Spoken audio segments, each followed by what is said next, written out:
Now we're off and running. Hello, everybody.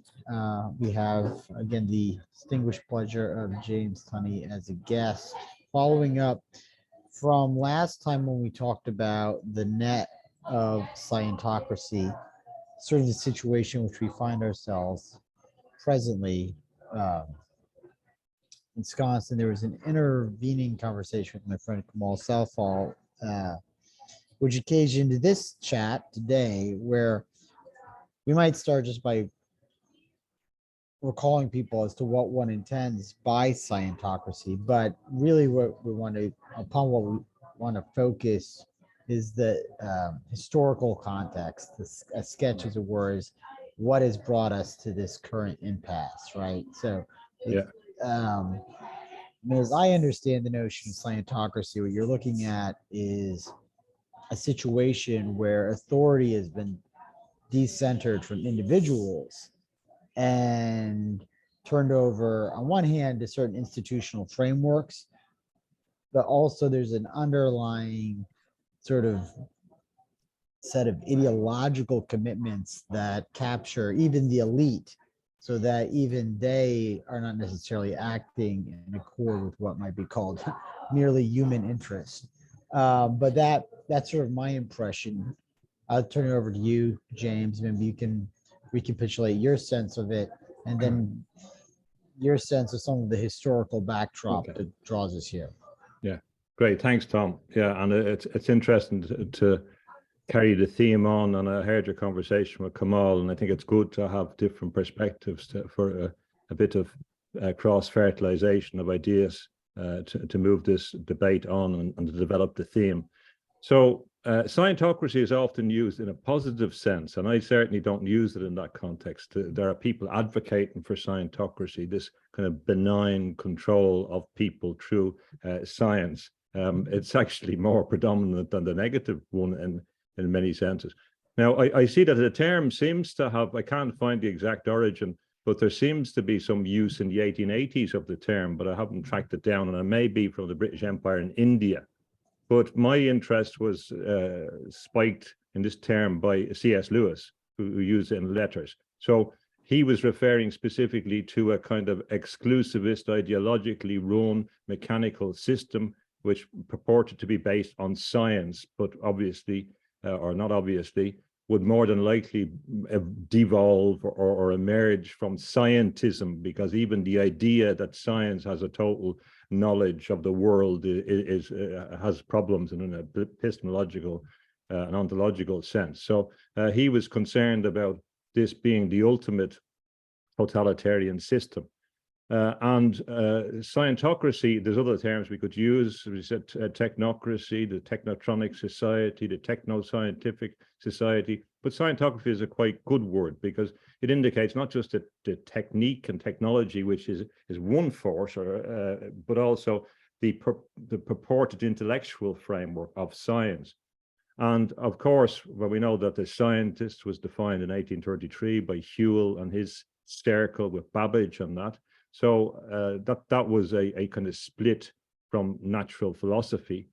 And we could take it through Darwinianism, in particular through Darwin's bulldog, Thomas Henry Huxley, and his effort through the X Club, as you've talked about, we've talked about before as well, to eradicate the spirit and to concentrate on biology as a key technology. So to move from natural selection to artificial selection suddenly for no reason, once they just discovered this natural selection. And one of a key student of Huxley was H.G. Wells from 1883 to 1884. So H.G. Wells is their key player, and he studied with Huxley, and he studied biology in the Normal School of Science in Kensington, which became Imperial College. And this is not this is the word is important, norm and empire, Imperial College. And Imperial College still plays an important role in some of the recent health debates. Now, H.G. Wells is critical because he takes up this cudgel of creating the norm of science, and he develops it. Obviously, he becomes a popular writer, time machine, focusing on the machine, focusing on the application of science to the imagination and removing the spirit in many senses. and then developing a system of governance. So that's critical. So he begins to sell this a kind of utopian idea, starting off in When the Sleeper's Awake in 1899, and that was the book that caused the reaction. You had also Bellamy in the United States, but on that side of the world, that was the book that led to books like We by Zemyatin and Aldous Huxley, Brave New World, and George Orwell. They all refer back to him as a start, and C.S. Lewis's Space Trilogy, and also his That Hideous Strength refer back to H.G. Wells. And in the 1920s, after, I think, really led by people like H.G. Wells, we have a shift. The empire realizes it can't continue in the same way. So we have a shift to what I call the empire of scientism. You can see it in a book, anticipated in a book he wrote in 1916, which was called The Elements of Reconstruction, which anticipates a kind of reconstructed world whereby the British Empire becomes the ultimate combination in conjunction with business. So although he's a socialist, he's arguing that you have to use these big trusts, these big corporations to gain power, and that's the objective. And that's taken up by people like J.D. Bernal, who's arguing for the scientific corporations taking over the world by stealth. And H.G. Wells influences that generation in the 1920s. Haldane, Bernal, Lord Birkenhead, Churchill as well, although Churchill was skeptical about, he didn't believe in government by experts. And then that movement continued during the war through Bletchley Park. It began to create the conditions for Five Eyes, and that you've talked about, and the idea of the empire of the mind. So in the Ratio Club, which is an interesting word because it's kind of ratio decidendi is what happens in a case. You're looking at the things that have been decided. Ratio, we also think of rational, and we also think of rations in the Second World War and the system. The alternative organization of society was spurred after the Second World War, as it had been after the First World War. The technocratic movement came out of understanding military supply systems in the First World War. They said, we don't have to have society as it is. We can organize in a kind of militaristic way. So the Ratio Club and the Macy discussions in America, as you've talked about, Kamal, look at cybernetics. Cybernetics is about governance. Now, so H.G. Wells had moved from this kind of ideology of a totalizing view of science to the idea that science should govern all through an elite. So this is the basic argument. So here we have the Scientocracy conditions that C.S. Lewis was talking about. So H.G. Wells lays out his views in Anticipations in 1901. He lays it out in the book I've mentioned already, but then he begins to describe it in a novel, The World of William Clissold in 1926. And then, of course, he has The Open Conspiracy, and then the new in 28, and then the New World Order lays it all out in 1940. So he lays out a totalizing system for this scientific view, this scientocracy, where science will be the only philosophy. It destroys religion, it has to destroy religion, the family, the nation state. It's run by an elite group, uses violence. That's the implication from the books he talks about.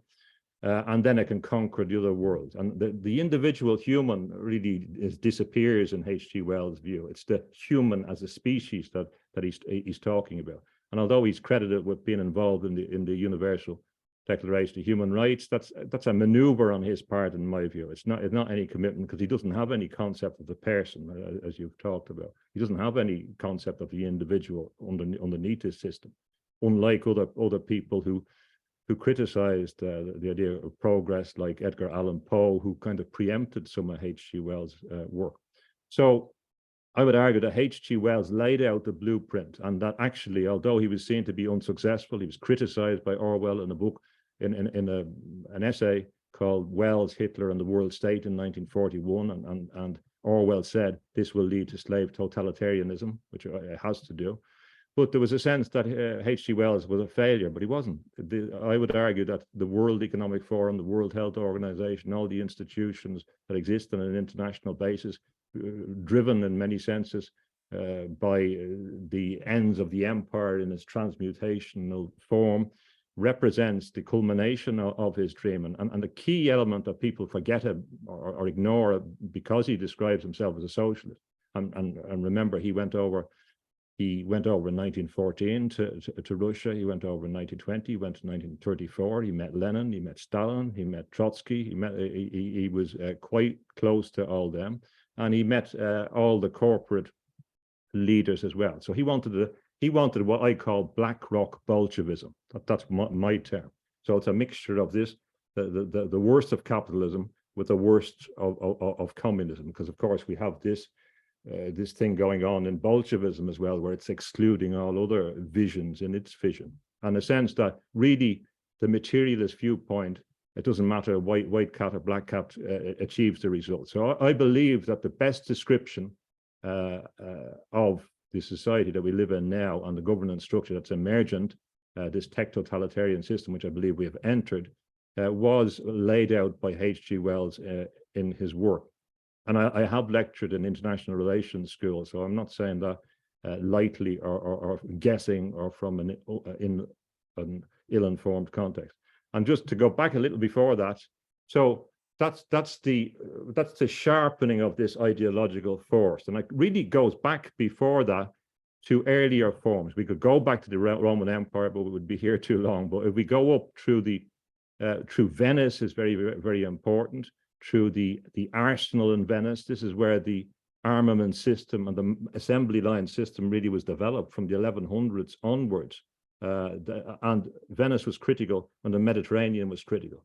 And then we have a shift to the Atlantic. So France leads the way. So we have there is a critique of Marxism, which by people like Professor Alan McFarlane, which says that Marx made a mistake in his analysis, historical analysis, that he didn't understand modernity. Now, of course, there's loads of debates about what modernity is and when it starts, but he was talking about the modernity in relation to institutions. And he traced it back to the early Norman system in the 1100s in Britain. And he said that the systems of governance that grew up then were not understood by thinkers on the continent because they come from a different legal system. And Marx didn't understand it. So they didn't understand the significance of trust system as a legal vehicle, for example, that would be the basis of colonization structures in the United States. The East India Company and the universities were trust systems, or a different legal vehicle, which led to antitrust in the United States in the 1890s, but not on a global level. So I do think we have to go back there to the Plantagenets and the development of control by rules, and they're experts. The Normans were experts in establishing rule-based systems. They imprinted that as a top-down system on the pre-existing Anglo-Saxon legal system and the Catholic system. A lot of people don't understand the complexity of evolution of rights going back to the medieval period, but that's another story. But what we see is a growth of rule-based systems, a military-industrial complex from that period where military technology and engineering gives you power. Engineering was inherently associated with military machines. And this methodology has continued right through until contemporary times. And with the expansion in the New World, the British Empire, John Dee, this kind of mystical approach to an empire, which was based on the sea, which became the basis of the control by sea routes, and then the Anglo-American sphere, shift of the military-industrial complex to places like California, a shift of military power over the Pacific. It's a continuation of this idea, which we could trace back. Well, of course, utopians go back to Plato and other people, but in the context of Scientocracy, we have to think of Bacon and the New Atlantis. So we have a link between this imperial power, colonization, plantation, and this scientific community. So these were forerunners that led through the Royal Society, through the imperial system, which it was informed by like the Dutch Empire in particular, their focus on developing markets in relation to plants, and corresponded with the new world they were exploring, corresponded with the new internal world. One aspect of the new world was the world inside the body, which I referred to in the painting behind me, the anatomy lesson of Dr. Tulp by Rembrandt, where he's showing this going into the body. And this was the context in which Descartes came out, and associated with that was an idea of the human as merely a mechanical device. So they kind of, there's a whole range of different themes that come together. But the last point I would mention, so what is Scientocracy?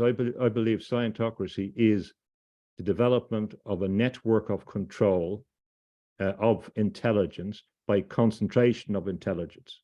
So the key word is intelligence. We talked about network last week. Network is a network. Network is the word they use to describe it in the new World Health Organization treaty, the system they're setting up, their network. But it's a controlled system. Cybernetics, the military-industrial complex, the totality is geared towards control of first experimentation in foreign populations, and then application internally to one's own people. So the people that are promoting and involved in the complex will ultimately suffer under the context, because it's aimed to reduce that.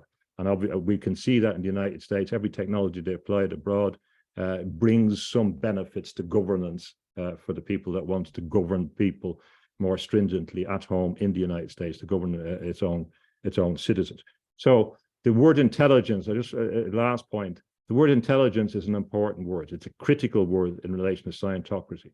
And to explain the significance of that word, I would refer back to the Elizabethan time, where a lot of this imperial and the construct came from.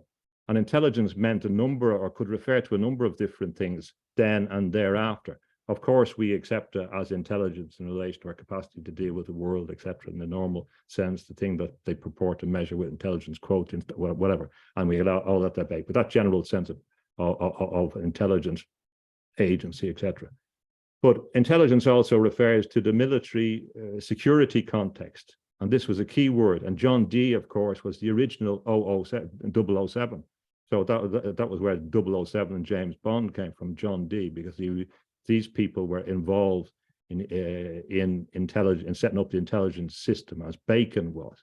And link between intelligence and knowledge was very, very important. We have the intelligencers around the time of the Royal Society. That was the basis of the kind of republic of letters, getting intelligence, for the scientific community and gathering intelligence. So it's not only a kind of state class gathering of intelligence, but it informs the direction of the pursuit of knowledge. But there's also the third element of intelligence, which is forgotten about. So when John Dee is trying to communicate with the angels, he's trying to communicate with angelic intelligences. So we have the intelligences in that domain. So it's not confined to any materialistic viewpoint. It's a totalizing view of intelligence. So then when you have the idea of sorcery or magic, and sorcery is a word that Norbert Wiener and Wiener, in the context of cybernetics, used to describe the misuse of cybernetics and the gadget worshipping science. Well, the sorcerers want to control intelligence. They want to use angelic intelligence. That's what conjuring is. That's what the founder of Mormonism was trying to do when he was doing his treasure hunting. That's what you see in the context of Scientology. A lot of the new religions in the United States were formed by people that were dealing with these intelligences, or were very interested in these intelligences. The search for extraterrestrial intelligence, the communication with spirit, it's about dealing with intelligences. So the idea, it's another paradox, that the Scientocracy purports to deny the spirit, but they only want to deny the spirit in certain contexts that are inconsistent with its own pursuit of power. And at the same time, there's this strange occult or dark occult element, which can be rationalized by looking at the use of the terms, or by considering the ideas of intelligence in a broader perspective. So in summary, I believe there is a particular path which can help us to understand the origin of contemporary Scientocracy if we consider this idea of a system of governance which is based on an elite who have concentrated power and concentrate intelligence in order to control mass intelligence. So that's what I think is the best sketch I can.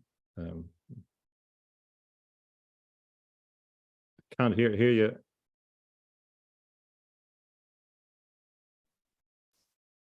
We covered a good deal of ground there. So lots of things coming up. Yeah.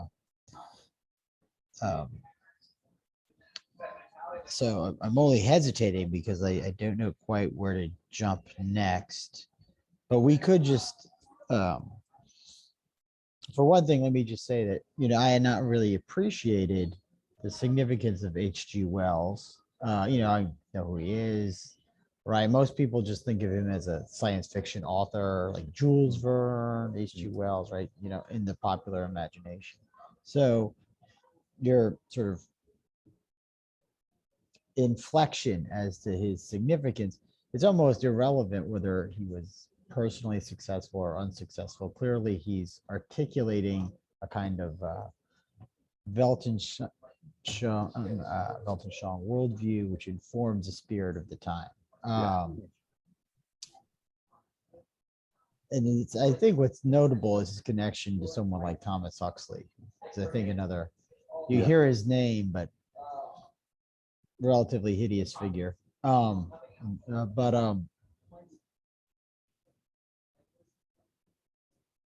that acknowledgement, you mentioned, though, it might also be interesting if you could say a little bit more about the definition of the scientist, which sort of slightly predates the debate you alluded to, the debate with Babbage, and maybe you could say a little bit more about that, because sorry. So we're only talking about, bearing in mind H.G. Wells is born in 1866, and the definition of a scientist, as we know it, was articulated in 1833. So it's only a short period of time, the idea. And what I see the definition of scientist as doing, it arose in the context of a debate with Coleridge, where Coleridge is wondering about, he would have seen himself as a natural philosopher entitled to talk about these things of poetry, etc. But what was emerging through people like William Whewell and that, again, crystallographer, and Babbage, was a kind of technique of governance. So Babbage is developing a system to deal with a whole lot of calculations that's necessary for the administration of a colonial system that can't be done on an individual basis. Of course, the original computers referred to people. There was a mass of people that did this computational job. So we have this transfer. But so the reasons why we have these transfers is because the imperial system it needs them. It's the machine of imperial governance needs these machines to operate them. So machine is a critical thing. And the great innovation, if you like, of H.G. Wells in his work in 1895 was that time machine. Time travel was not a new idea. It's an ancient idea. But just to put in a machine. Now, he didn't tell us how the machine worked. It sounds like a bit of a bicycle with a few bulbs on it, but I remember. But I mean, he doesn't tell us how it works, but there's an implication that science knows better. He does reproduce the latest thinking on the nature of time at that period, but his job was to teach and to propagandize for the kind of overriding significance of the scientific conception. But what happened there was, in 1833, was the scientists concentrated, they distilled themselves into a kind of more concentrated form by distinguishing themselves from the kind of poetic natural philosophy mode, and therefore moving away from a Goethean idea of identification with the object and of understanding and of empathy and a comprehension and all the things that Goethe was talking about, a broader idea of science. So they kind of that was shorn off, and science became more and more instrumental. It became purely an instrument, more and more an instrument to control nature, as part of a system of governance. So it was also very much focused on the tradition going back to Bacon and the scientific method. But again, remember, Bacon was very involved in plantation. He wrote about on plantation. He was very involved in colonialism. So the idea of this independent science that grew up is a kind of mythic. So yeah, Bacon is also an interesting figure. Often in the discourses which I've encountered, Descartes is identified as the real villain in the piece, and certainly he has a role to play with establishing this dualism between mind and body that is sort of looming over a lot of what we're discussing here. But he's antedated by Bacon, and slightly. And what's interesting about Bacon's tact is that, well, first of all, he kind of is anticipating these concerns, these bureaucratic concerns in his own approach to, method of method with tables of induction and all that sort of thing, right? Which really don't go anywhere, amusingly enough. But he was also had this insight, if you will, as to how the scientific, what would become the scientific project is intimately linked to a drive for power.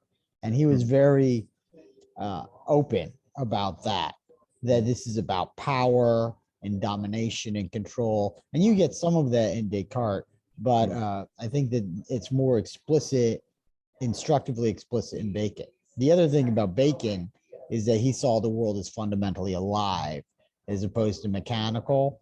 Yes, and where that sort of dovetails with the fascination with the occult eventually and so forth, right? But just to go on. Come back on that. So thinking about Bacon, one must give the people credit for what they have achieved. I mean, the problem in many senses is with the people that haven't contributed any or thought about these issues. It's that we can't actually blame the agents that in some senses for doing their things. That was in their nature. They did that, and we must deal with it, and we must respond to it. The challenge is to us. But there's a curious thing about Bacon. Of course, there's a purported connection to the Christian context, but the structure of the scientific priesthood is, as far as I remember, predicated on a link back to Abraham. And this is a thing that's ignored by scientists. So in many senses, you could put it in the category of the Abrahamic religions. You might, if you read it closely, there's a purported connection back to Abraham and Solomon. So does that occur sort of like through a Gnostic line of tradition, or I'm not familiar with that? I mean, well, it's just referring. He does claim that it's a continuation in some way of a theological viewpoint, if you like. I mean, an Old Testament or a foundation. It's there in the book. That's not in Wells. So here's a shift. By the time we get to Bacon, to H.G. Wells, religion has totally disappeared, and religion is the enemy. So this we can't use the same accusation against Bacon, whatever big flaws he made, or however wrong he was. It's a much narrower view, and I think that's right in relation to the nuances between what Descartes stood for. An interesting point about Descartes was that the famous instance where he's looking out the window and he's wondering whether people are automatons. Now, where this came from was because of the work of the Catholic Church in developing mechanical automata. The Church, it's always ridiculed for its lack of science, but the Church was the leading force in many senses, which is constantly being ignored in the development of scientific and mechanical methods. But so the only point I would say but Bacon was obviously, that can be just a maneuver as well, that claim to historical or biblical base, but it's certainly there is the claim back to Solomon, and Solomon is critical in all this, and he still is, in Solomon's temple and the idea of wisdom, but also Solomon's engagement with the intelligences, the other intelligences beyond the world is important. So Solomon becomes. We should probably circle back accordingly to the notion of intelligence, especially given our most recent discourses in the preoccupation with so-called artificial intelligence. Yeah, well, the artificial bit is really a description of the application of the machine to this context and the facilitation, because in the origin of NATO, a key concept was the machine of governance. The machines needed, and it's unbelievable, Clarence Stride, the machine needs this governance system, the needs of the machine. And H.G. Wells has it in the Science of Life, this kind of propagandizing thing about totalizing educational view of science.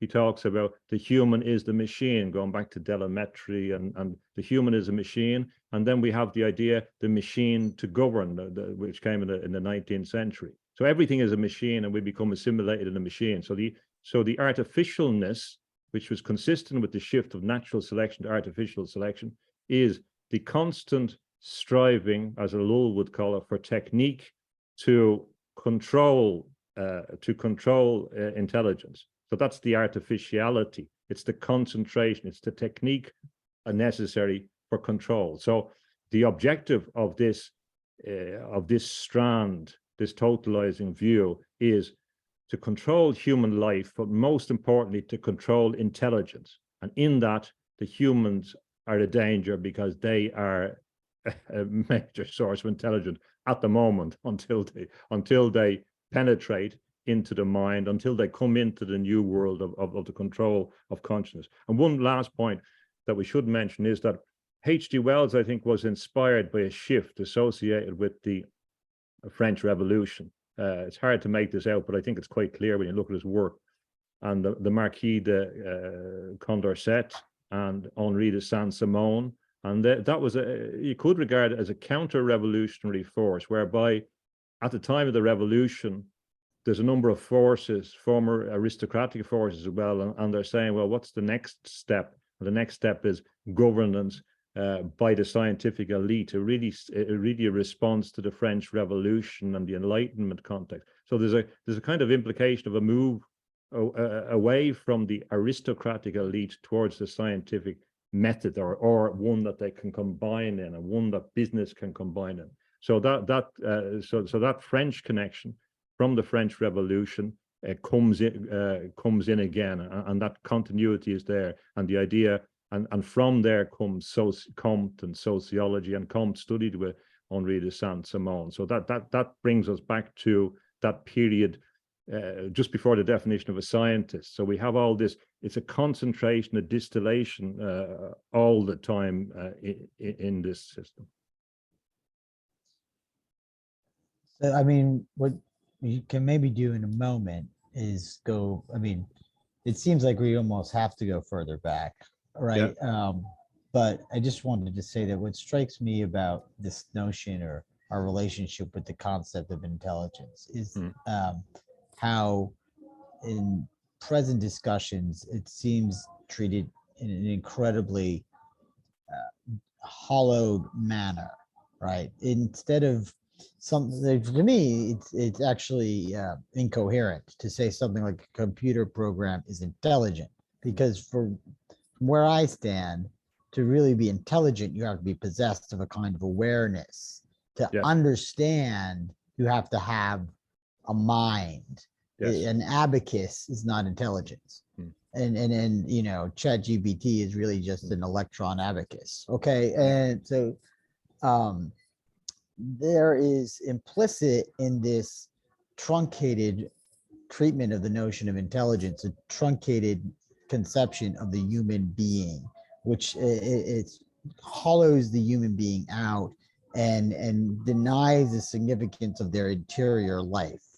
This, in a sense, maps back onto the sort of shift to which you alluded early in modernity, where like there's the going within the body, dissection, vivisection, all that, right? The you know, What's also crucial, though, is that abstracting from the debased treatment of intelligence and recalling its original, uh, more original sense or reference.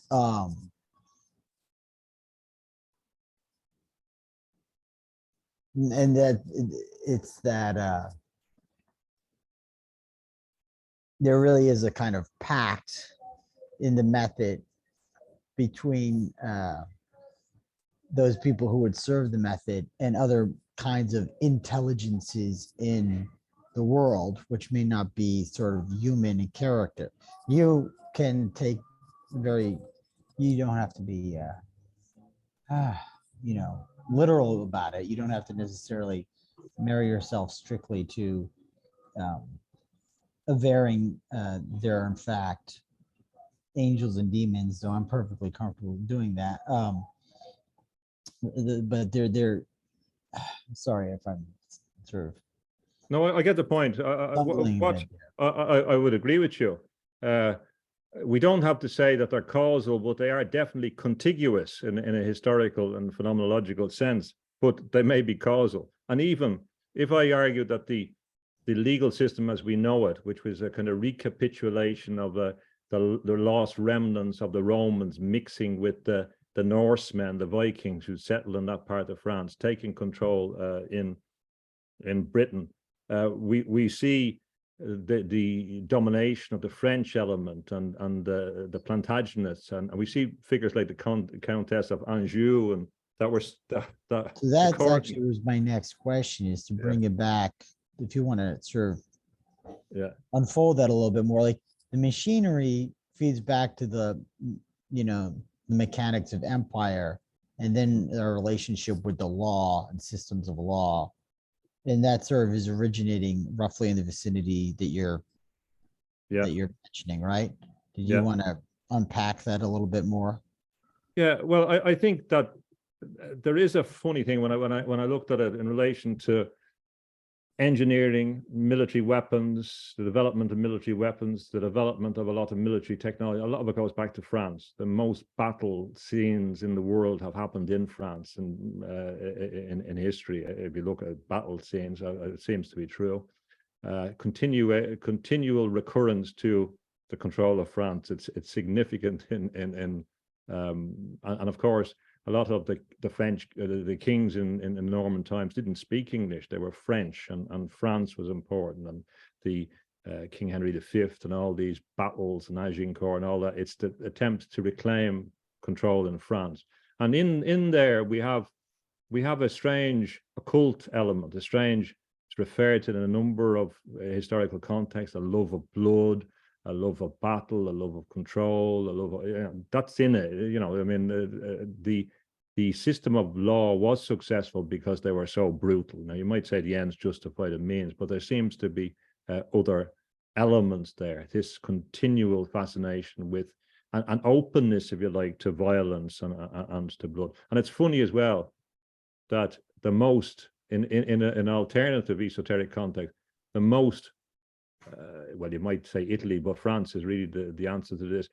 The most Marian apparitions occur in France as well, and there's a kind of sense of a kind of cosmic battlefield, you know, between a dark and a life. People don't seem to connect the two, whether you want to call it an unconscious egregore or intervention from a different source, whatever your belief system. It's funny that we do have this contrast, which is ignored in the total history of France. But when you look at these figures, the pursuit of power and the execution of power, and execution being a key word, has its particular peculiarities, and that we can see that at the time of the Reformation, the brutal pillage, the executions, etc., supposedly on theological grounds, and also a shift. There's a very important shift that happens in the Elizabethan period, at the time of Henry VIII and Elizabeth I, whereby they consciously replace pre-existing esoteric or spiritual power bases. Like there's a shift from Bridget and Bride, the predominant goddess figure that's been there for a long time in pagan systems, in the Christian system. And that's shifted, the deliberate attempt to get rid of these early models. And I've talked about that more specifically in other contexts. And that's they were afraid, the Normans were afraid of these figures. They believed these figures had power, these saints had power, and the goddesses had power. It's an important thing that people don't understand. A thing that annoys me, really annoys me in relation to the discussion of these issues, is that people haven't really read history about what's getting involved, but say about the Catholic Church, because the dominant view is, oh, the Catholic Church bad, the whole thing is thrown out the window, and this is also an agenda the propaganda system sells, because that's what H.G. Wells, one of the main things, was to destroy the Catholic Church. He wrote a book in 1943, which begins, "Why do we not bomb Rome?" He wanted to bomb the Vatican City, which was a neutral and independent state. That was how deep his anti-Catholicism was.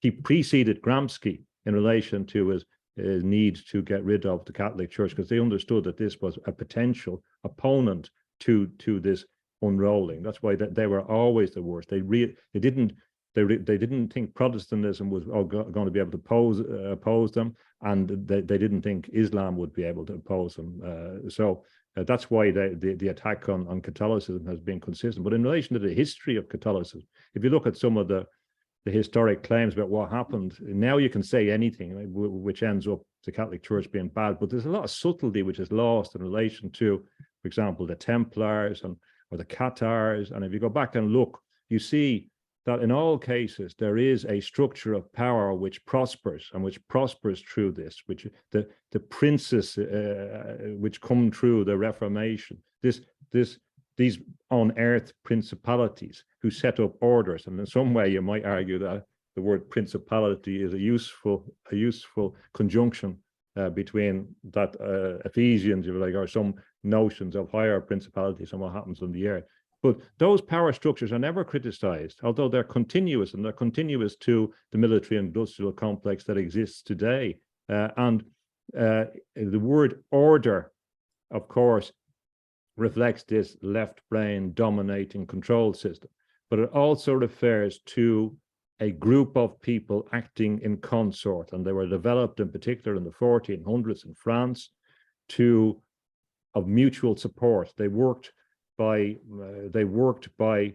effectively bribing people, giving presents to people so that they would give mutual support in the future. So I believe that idea of order, the idea of an alignment of a group of people for mutual support in times of crisis, that they can operate opportunistically or defensively without territorial basis, is an anticipation of what the New World Order is, and that there is a direct historical continuity. It has been explored. I've read a good PhD on, I think it's the Order of the Golden Tree, for example, and you see this policy being used. So all these orders survive when the church, which was actually many times, if you go back to the time of Joan of Arc, and that we had 3 possible popes, it wasn't centralized, it wasn't a centralized enforce. If we go back to the execution of Joan of Arc or the head of the Templars, Molyneux, they weren't exerting power in the particular context. So there was attributed to them, and they were brought on board. So the point, and also the Catholic Church was historically the one that had contributed towards the development of the legal system. But it's not an offense to the Catholic Church. What I'm arguing for is the need to go back and revisit the history, because there's a propagandizing going on. And one point I would say about H.G. Wells, he's out of copyright, so people can read online his work. I would urge them, if you want to understand our society now, go back and look at the New World Order, of course, the Open Conspiracy, read about his eugenic views and anticipations, where he talks about getting rid of vulnerable people. This is not a charitable institution, this world, he says.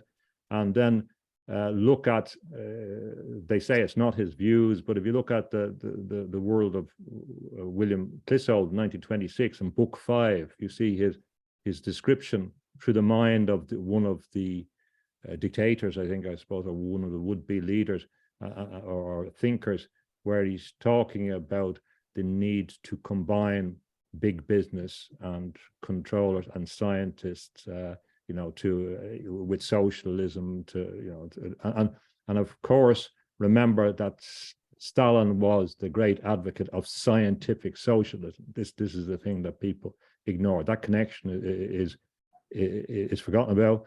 Many of the leaders in areas like crystallography, like Bernal and the people around him, were ardent, not just communists, but sometimes Stalinists, like his case. And they were involved in this idea of creating a new order as well after the war, an intense desire for order, which I sort of reflected in the crystallizing view. Sometimes a left brain, an over-concentrated on left brain, which, as McGilchrist says, makes people blind to the right side. And you can see it if you read about the descriptions of Lenin, and if you read him about in the time in London, for example, there's always his desire for order was critical. There was a deeper kind of sense of the need for this order. Now, the last point, why was there this shift from Darwinism in a short period of time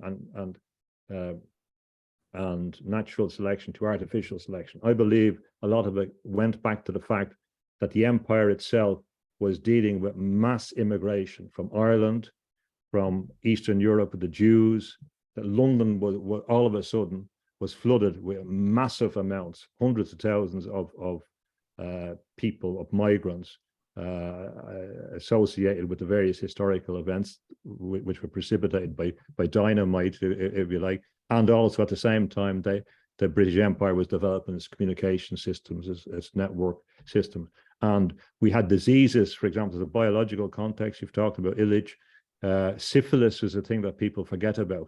It was a kind of deadly disease that Huxley would have seen in his work in the poor places in London.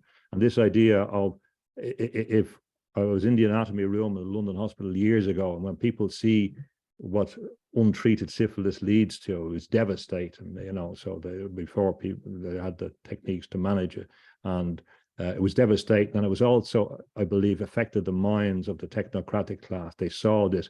It affected, it certainly affected Hitler, not directly. It affected his viewpoint, according to a number of teachers. There's a lot of people. It affected Nietzsche directly, and it was the dominant thing of a lot of the artistic community and literature. And it also affected views of the body and the frailty of the body and the disgusting nature of the body in their view, when it becomes so diseased. So I really think they're talking about plasticity, and a lot of the diseases affected the body in a plastic way. So I believe there's also a medical context, as well as their exposure to diseases in India, that there was a drive to control diseases. There was the cholera problems in the 19th century, which informs a lot of this. So we have and the last point, in relation to Illich, Illich identifies the significance of the idea of life, which is taken for granted, but it's not really. There's a particular theological basis as well as that, which can't be ignored, even by, say, critics of religious institutions. And the other thing is personhood, and that's right.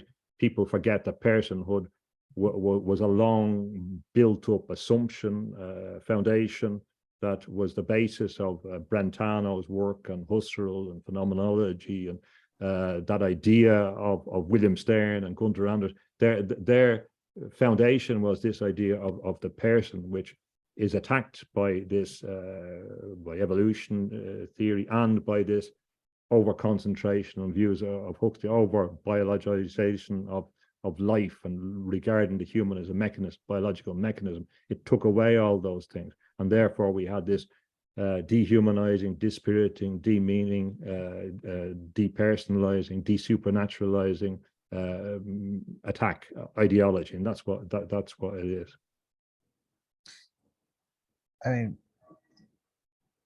so far what we've discussed are predominantly occurrences within the Western context. Yes. Right?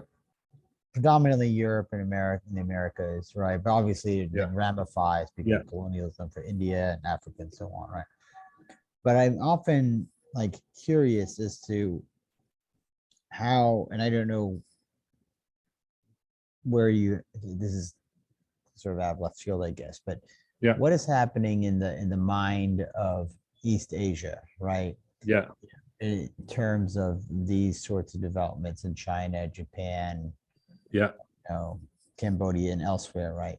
yeah. What's going on there? Do you have any takes in that connection? I Is do. there, Yeah, there's a fair bit of literature on this and on the distinction, and you'll be familiar with some of the like people like Needham and all these guys writing about the difference in the scientific culture. But there's a key difference that people don't understand, and it goes back to McFarlane's critique of Marxism from a sociological perspective in relation to misunderstanding and not understanding something. So it's not what they have, it's what they don't have or what they didn't have. So one point to make, and this is just a reference to the rational, reasonable people like Pinker. If you look at the statistics he brings forward in his Better Angels of Our Nature, which I don't agree with the argument at all. But let's use their evidence. But if you look at their evidence, they're always going on about Europe and about the danger of the white man and all this kind of stuff. But actually, if you look at his figures, the most dangerous place to be is in Asia. There's absolutely no question about that. There are millions and millions of people killed, according to his figures. And most of them were in Asia. The major massacres gone back for hundreds of years. So the idea that there's only a concentration of violence in Europe or in America is a limited view in the historical terms, in accordance with his figures. That's quite clear. I would also emphasize as well that the syphilis that we're talking about was a kind of retribution that came back from the new world with Columbus.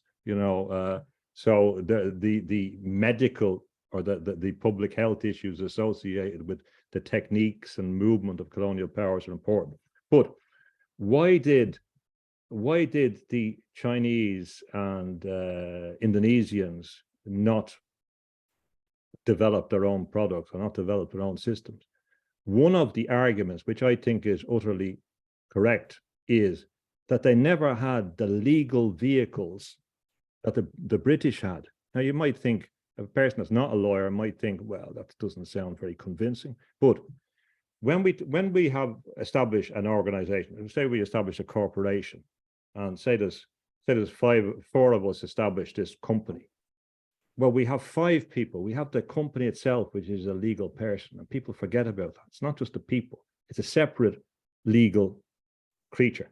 Yeah, it's a being which has its own, it's an entity in its own. Like people might use or think of egregores or something like that, but it's a being which has existence, which will outlive them, which is a force, which can change the world. We're run by these corporate things, but people don't focus on them. So the East India Company, of course, following on from the Dutch and that, and East India Company associated with the British Empire. I mean, they were there before the imperial structures moved in.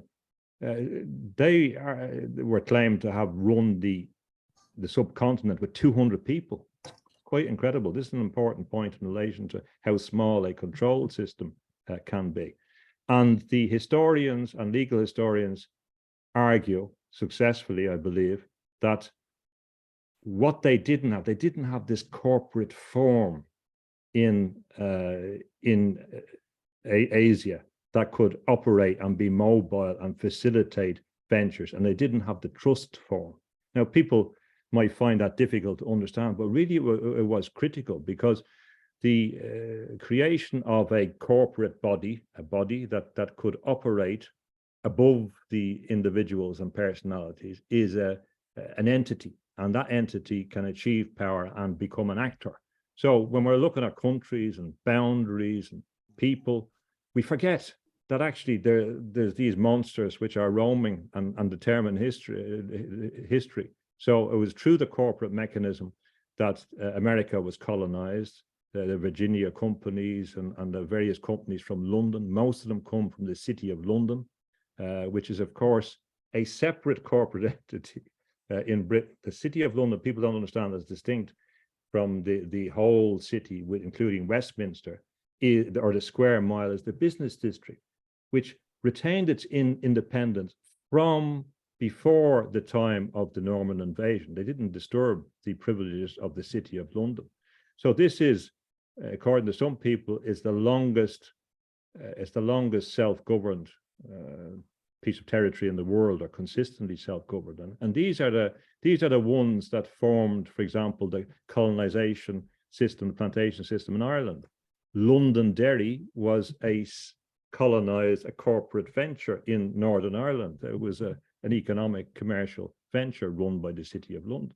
So people don't understand that. They don't understand that there's these corporate mechanisms which are determining the world. And when corporations rule the world, as the book title goes, is a reflection of what Bernal told us 100 years ago. Scientific corporations would take over the world by stealth. They have done that. We're in it now. I believe that we have moved in it.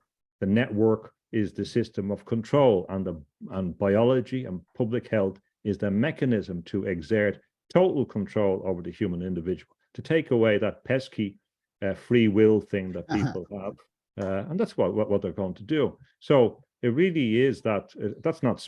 I don't think that's speculation when you look at it in a historical term. So, and the short answer was, corporate form was critical in the difference, and these corporations, of course, were really pirates in many senses.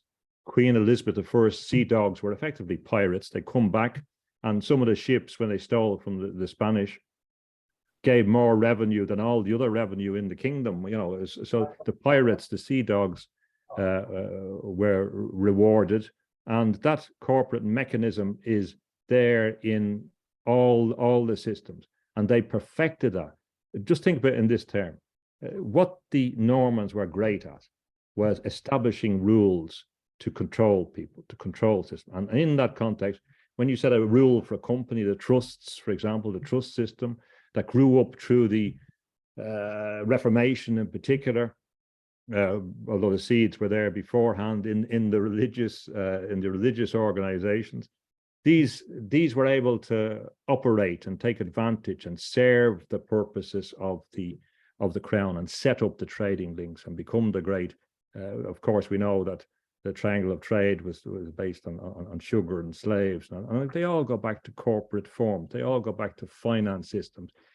In Britain, in the British Empire, in the Anglo-Saxon world, if you like, in that Anglo sphere, it goes back to that. In communication with trading systems and imperial systems in France and Germany, and in particular in Holland, because Amsterdam is another critical nodal point. And what is cybernetics? Go back to Turing's paper and in 36, and the description of it's merely taking the machine and concentrating the rule-based mechanism to make the machine work and apply it in different contexts. It's all about perfection of the rule. And think of the genius of the British ruling class for rules. People now, as we speak, are playing soccer around the world sometimes. They are adhering to the rules which were established in Britain. People are playing golf somewhere around the world as we talk. In their head, they have a rule system which was designed by lawyers in St. Andrews a couple of 100 years ago, and in Edinburgh. Think of people playing rugby. They are following the rules which were developed voluntarily in the British system. Think of people in horse races. They're usually following the rules developed by the British in the horse racing context. Tennis, the same thing. Look at the whole lot of it. Why did they gain dominance? Well, of course, they're imperial power, but because they had a genius for developing the power of rules, which was associated with legalism, was associated with a kind of a game theory element, concentration, and is the basis of the systems that they applied in science through Babbage, through cybernetics. It's this rule system. Now, all they want is for this rule system to be inserted 100% in the human body. It's there already, as I said. If I'm out on the golf course, or someone's out on the golf course now as we speak, and they're thinking about, are they allowed to hit this ball, pick this ball? They are implying, they are adhering to a code which is inserted in them voluntarily, or they voluntarily accede to. But I mean, the genius is in the establishment of this rule, and all coding is the establishment of rules. So I mean, they're very good at that. So this idea of the rule and the use of the rule to establish particular organizations, trusts, corporations, distinguishes the Europeans, but in particular the Normans in the common law world and in Britain, and that's what they were brilliant at. What really strikes me as you're talking there, and this, and then maybe one more question, and we'll wrap it up, is just the inquisitorial character. You actually sort of made me think of the Grand Inquisitor from the brothers Dostoevsky, right? This need to have a very structured account of reality, and there's this implicit rejection of the of people in that insistence on rules, right? And it would be the rejection of the sort of vision offered by early Christianity, as you see exemplified in the Grand Inquisitors. People aren't deserving of a free world. That was, I guess, the question, though, then is, what what are we to do now, right? What is to be done to sort of, like, ironically enough, echo Lenin, right? How do you how do we say, okay, well, this is where we are, it's a bit of a pickle, how to counteract that tendency? The first thing is to develop a robust analysis of what the issue is and what the context is, and that requires that people do some work, study some of the philosophical background, study the historical background in particular, study the disciplinary background, go out and read when they're doing twiddling their thumbs. H.G. Wells, I think, find it on the internet. Look what the man said about the future of your species, your life, whatever. Go and look at it. It's there. It's free if you have access to a computer. So the impediments in the past are not there. Read what he said in the New World Order, the Open Conspiracy, and what they said, and then begin to read the critics as you're presenting to us, Illich and C.S. Lewis and all those people that are there with the alternative perspectives that emphasize the spiritual. But so first thing is to get the analysis correct. Now, and in that will be seen that this viewpoint, as you said, is a challenge to the human person. And in particular, in my perspective, it's a refusal to accept the human as a spiritual being. It's a kind of left brain blindness. There may be something deeply on the spectrum about it. There may be a physiological, neurological perspective that drives this. It's not inconceivable that there's a deeper explanation for why these people needed this certainty, this desire for certainty.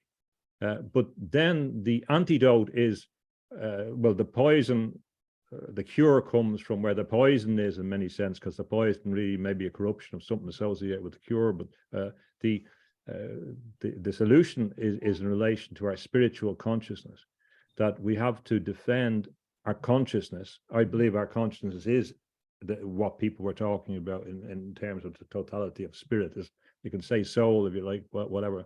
And that's what unites us across all other boundaries, irrespective of the divisions and compartments they want to put us into. They want to say we have different color skin, different gender, different sexuality, different this, different that, different, and they want to separate us and set us against each other. So what we have to resist, where we resist, is on the ground of acceptance of shared consciousness, with compassion and all the things that in the perennial traditions they say. The existing religions have failed to anticipate this existential problem. So that's revealing a flaw, not in the totality, but in the manifestations and development of these systems. It's a challenge to them. So I encourage people from different traditions to unite at a higher level. They can bring the insights from their historical perspective and unique tradition. They don't have to abandon them, but they have to recognize a zone which is above that, and that is the zone of our next spiritual evolution, that instead of the demise of humanity, that really this is the challenge, the opportunity for emerging from the chrysalis. Now, a lot of people are telling me about, for example, it's interesting that Gaia and the proponent of Gaia, people, when they're talking about Gaia, they forget to tell you that his latest book, The Man is Dead, God rest him, Lovelock's book, was about the Nova scene, where the cyborgs take over.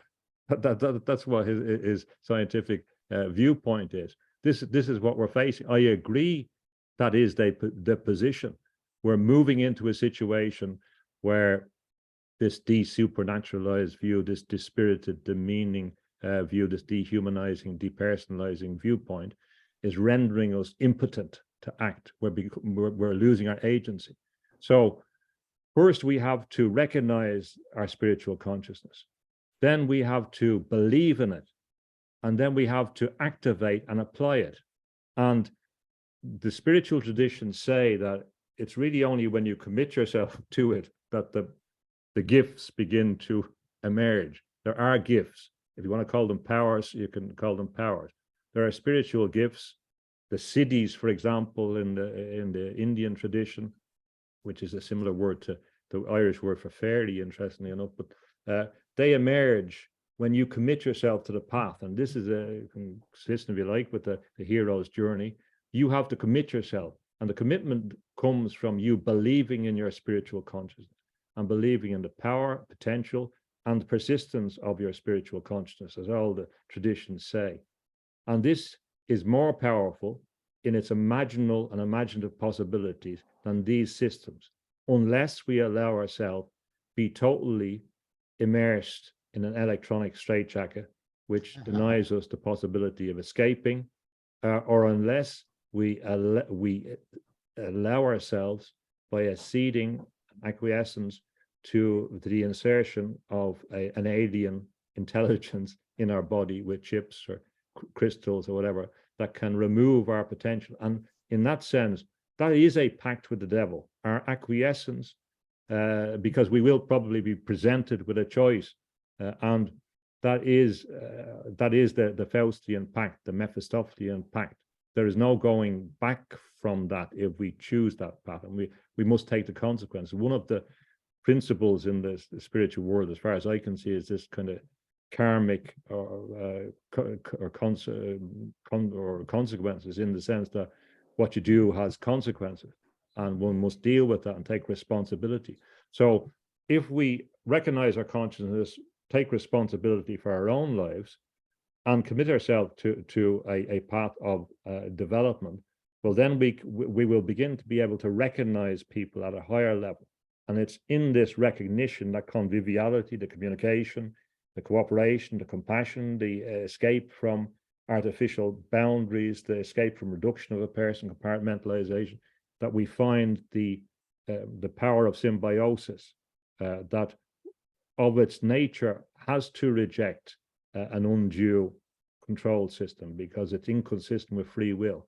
So free will loving people of all creeds and colors have to combine around a robust analysis that helps, and it's robust because it accurately predicts what's going to happen. It can point to trends, it can anticipate trends. It means that a person is not caught in the headlights all the time and not knowing what's going on. It says, well, this is the trajectory, and on that trajectory, this chimes that this makes sense.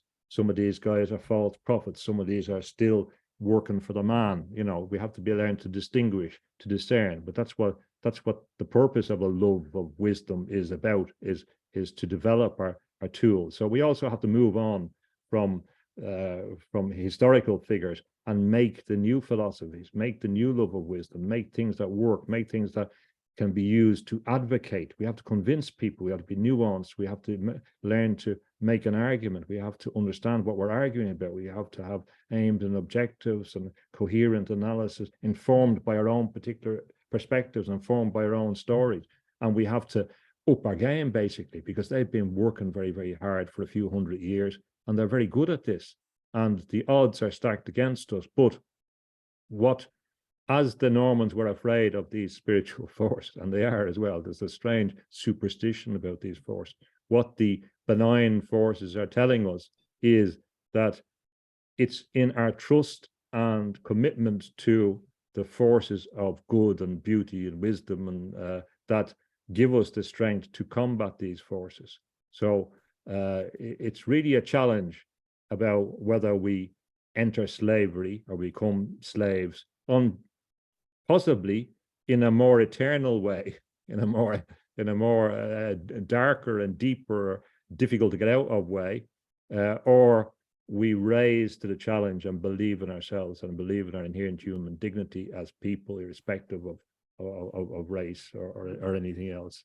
So it's I don't want to sound negative about any of this, but we do have to realize the extent of the Leviathan which we are facing, the Hydra, whatever, the technical and dragon, as Steiner called it, the Abrahamic forces. They are there and they are real. But the whole point of the spiritual traditions was generally to give us power against these forces. It's the thing that's ignored when they focus on all the rule-based systems and all that. They ignore the fact that these spiritual teachers were generally claiming that they had power over dark forces, and this is the thing that's ignored in this. It's a critical thing, and that's something that we have to make use of, a divine instrument, if you like. Quite crucially. Hmm. I hesitate to say much more because of the effectiveness of what you're stating, but I just would think it needs to be emphasized how well, when you put it stark, you're like, do you want to be a slave? Of course everyone says no, of course I'm not going to be a slave, but there's like a seductiveness to what enslaves you that is, I think, not adequately appreciated with these forms of technology. I mean, the power of convenience. It's like there's this line, it's in The Prophet by Khalil Gibran. I'm paraphrasing it, right? Beware comfort that comes with an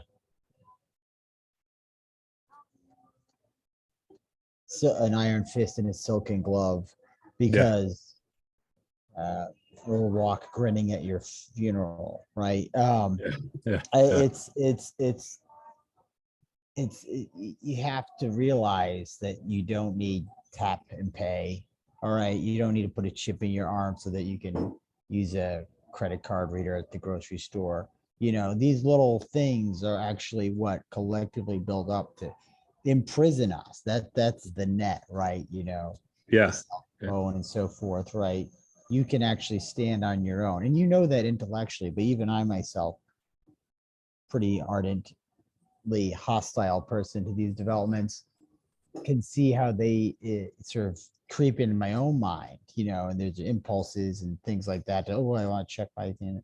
So, I mean, it seems on one level trivial, but they stand in for larger considerations.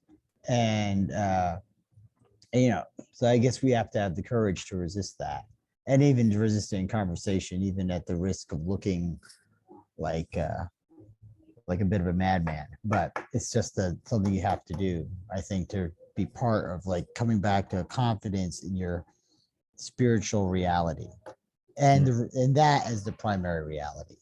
So I was as you said, as Mumford talks about technology being a great bribe, it's also a blackmail system. It's a protection racket. They say, oh, look at the argument they're making now. I've been working with AI for years. I didn't really understand it was going to be so dangerous, but now, because it's become so dangerous, because we've been working on and getting paid for it, you need to give us more power to govern you.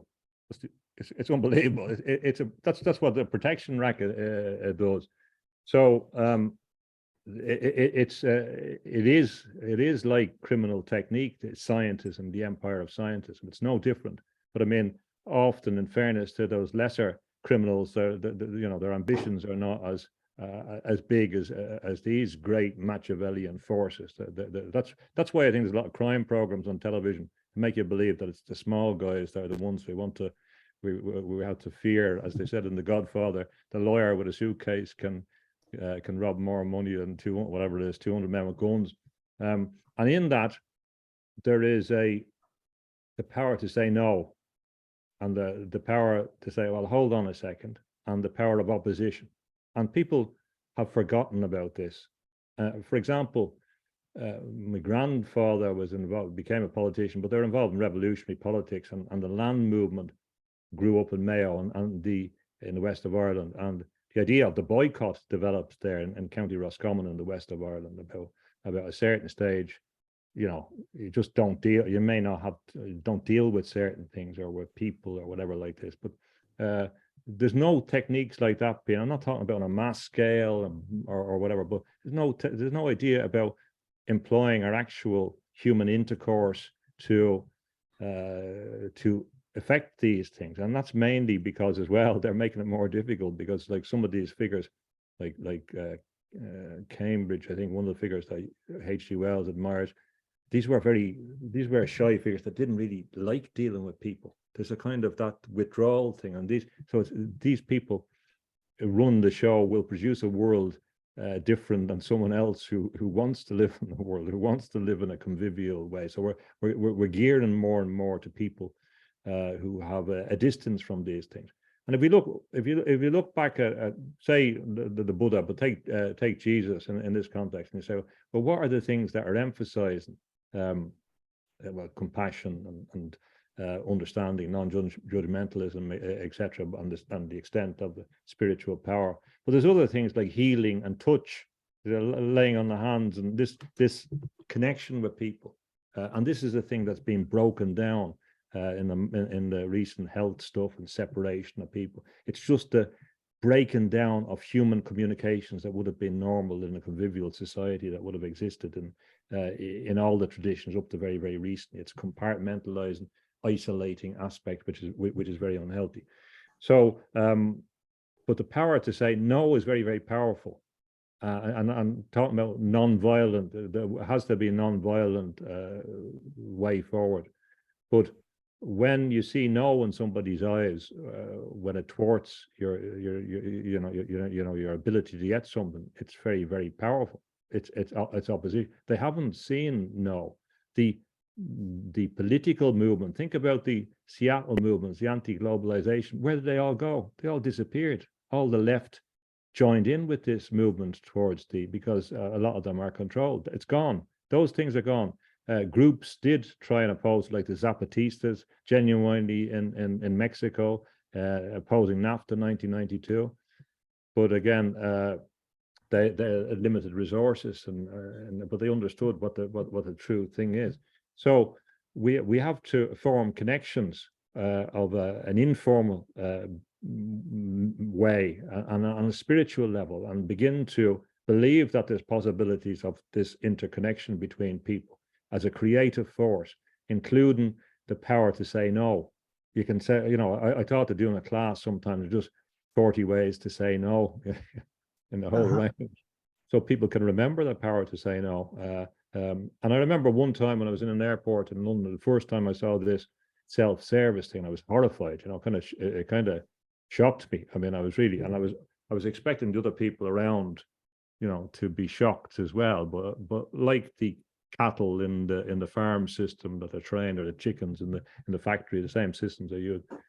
But what was interesting as well, there was a shift, and I saw this in the banking system as well years before that.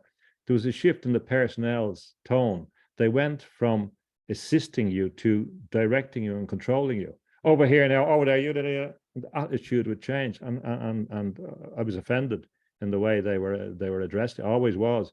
When I saw this in the bank system in Scotland first, where they wanted to change the model, so they, I remember the banker coming over, going through, and asking, well, what are you doing here today, And there was a little old lady, and I said, oh, I could.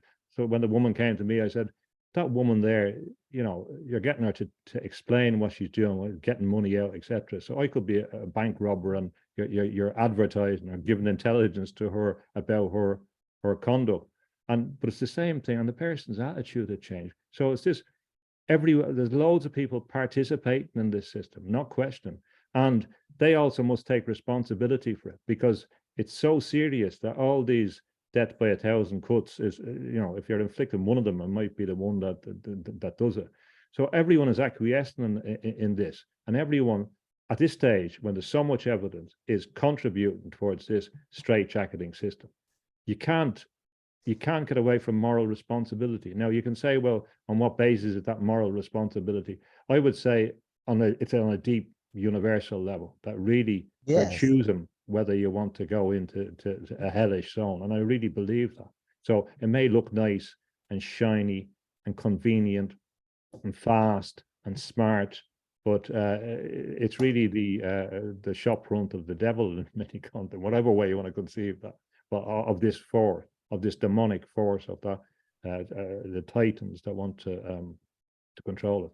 So at this stage anymore, as well as us, or people who contribute to this diverse debate and the development of the discourse, as well, once you give an analysis and explain the consequences, well, then the starkness of the moral choice becomes clearer and people become more conscious of what's involved in it. Now, if they acquiesce then, well, then their moral responsibility is clearer. So really people have to be tested, and we all have lost things, if for taking positions, or people lose things, or there's an opportunity cost for taking a position or talking about these things when you could be talking about something else, or down the pub, doing nothing and having a jolly life, or whatever, or hopping on the trampoline with the kids instead of talking about this stuff. There's costs to all these things, but the spiritual costs are not anything like the people who are acquiescent in the thing. And these things are real if you believe. If you don't believe in them, that's fine. But I believe the idea of haunting is there, that unfortunately we will be haunted by our acquiescence in this, and that the implication of this instrumentalized tool of technology, which is turning the human into a pure instrument, is going to affect our spiritual evolution. It's going to determine that or not. So yeah, activate our power, say no, be aware of the implications, look for alternatives, look for countermeasures, look for the weaknesses, look for ways to thwart the evolution of systems, look for alternatives, look for escapes, look for contribution to the discourse, look for the agents of these things, big and small, look for engagement, discussion, advocacy. They're all things that we could do. You don't know who tomorrow you might meet, who you could influence in a positive way, not by banging their head off a wall, but trying to persuade them for their own sake, for their own heart and spirit and life and existence, and their children's and grandchildren's or neighbors or friends. And the people that don't believe in those things, the psychopathic forces, which are definitely there, are very good at dividing us. They're very good at setting people against us. We have to get cleverer. We have to get smarter. We have to get more aware. We have to get more informed, more paradigmatic, more analytical, more systematic, in order to combat that. Apply the learn. There's learning across. I found total quality management, for example, a very useful philosophy, a statistical based thing that helps explain how things work. Sometimes you can find answers in odd places. Look in the odd places as well, and bring them into the discourse, inform, help, tweak, eradicate things that are false, eradicate wrong directions, watch for people that are trying to direct it in a wrong direction, have goodwill to people from different contexts, and form relationships, because that's the new family, that's the new cosmopolitan family that is forming of necessity, and giving us the opportunity for spiritual evolution at the same time. Thank you very much, James. I think we'll leave it there for today anyway. So great, thanks very much, and thank you.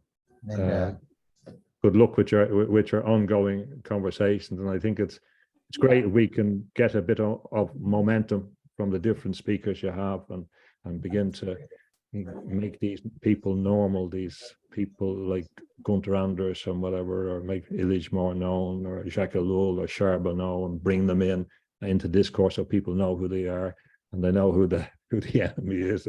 Look at people like Wells, they can discuss those things, they can make references, they can use evidence, they can use good arguments, and they can present arguments and advocate in a non-violent way to persuade people that there's a better way of doing things in the future. So thanks very much and good luck with your work, Tom. Likewise. Have a lovely evening. Yeah, same to you. Ciao.